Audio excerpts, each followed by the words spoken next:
m'appelle Margot, je suis en 3e année à l'ESCE et je vais faire visiter le campus Eiffel. Quel est ton cours préféré à l'ESCE? Mon cours préféré, c'est le cours de projet professionnel. C'est un cours que l'ESCE propose qui n'est pas dans toutes les écoles, du coup c'est super intéressant, ça nous permet de savoir un peu plus se vendre sur le marché du travail. Qu'est-ce que tu préfères dans l'école? L'ambiance, c'est vraiment l'ambiance famille entre les étudiants. Quel est ton meilleur souvenir à l'école?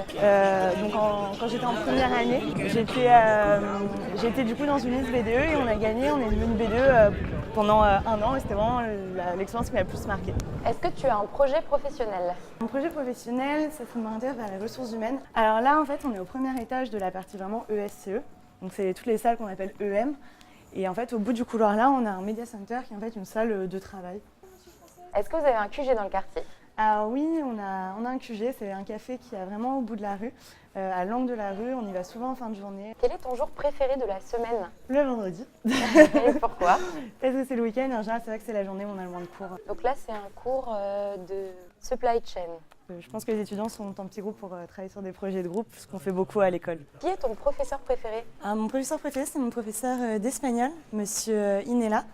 C'est vraiment un prof super et en plus on ne fait que pratiquer la langue, ce qui est super valorisant pour nous. Tu te sens sereine par rapport à ton entrée sur le marché du travail? Oui, plutôt, parce que là du coup je suis déjà en 3e année, donc je suis à plus de la moitié de mon cursus. Et c'est vrai que j'ai appris plein de choses. Je pense que cette diversité fera la différence sur le marché de l'emploi. Quel est l'atout principal de l'école, selon toi? L'atout principal, c'est vraiment les langues. On a autant de chacune et en plus, c'est vraiment des professeurs qui parlent uniquement cette langue, donc c'est super intéressant pour nous. Tu avais eu combien au bac, en moyenne générale? J'ai eu 12,02, du coup j'ai eu ma petite mention assez bien de justesse.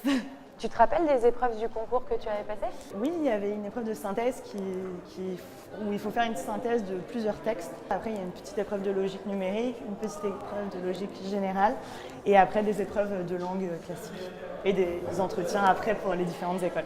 Bonjour. Oui. On va juste passer une petite tête dans l'amphi pour présenter l'école. Ce qui est là, c'est la cour. En bas, il y a la cafétéria qu'on va aller voir. Quelles sont les grosses associations de l'école? Alors, donc à l'école, il y a le BDE, donc le bureau des étudiants et le bureau des sports.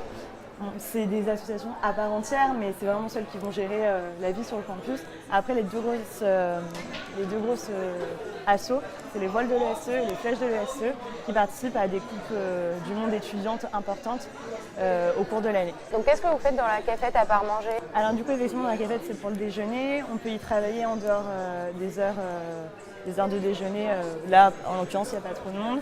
Et sinon, ça permet qu'il y ait des after-work quelques fois dans l'année, ou des concerts, ou des battles de danse entre différentes assos du campus. Est-ce que l'ESCE est une bonne agence matrimoniale? Tout à fait.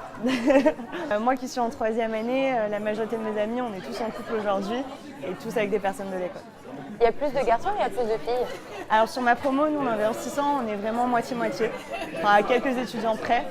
Et on est vraiment une école assez mixte. Enfin, il n'y a pas plus de garçons ou plus de filles, c'est assez bien réparti. Est-ce que tu fais des échanges? Tout à fait. On a la possibilité de partir à l'étranger en 2e et 4e année. Pour ma part, je ne suis pas partie en 2e année, mais on a accès à ce moment-là à toutes les destinations européennes. Et par contre, je pars l'année prochaine en 4e année, je pars en Corée du Sud à Séoul pour 6 mois au 2e semestre. En stage ou en échange? En échange, donc je vais aller dans une université partenaire de l'ESCE là-bas. C'est vrai que l'école nous a permis d'avoir à la fois une activité internationale et une activité professionnelle et du coup c'est vrai que sur un CV ça rend plutôt très bien. Est-ce que tu as encore des stages à faire avant de terminer l'école? Tout à fait, donc l'année prochaine je pars à l'étranger 6 mois, donc là j'ai pas de stage. Mais l'année suivante, en 5e année, j'aurai mon stage de fin d'études, donc d'une année de 6 mois, qui a pour but effectivement d'avoir un débouché derrière.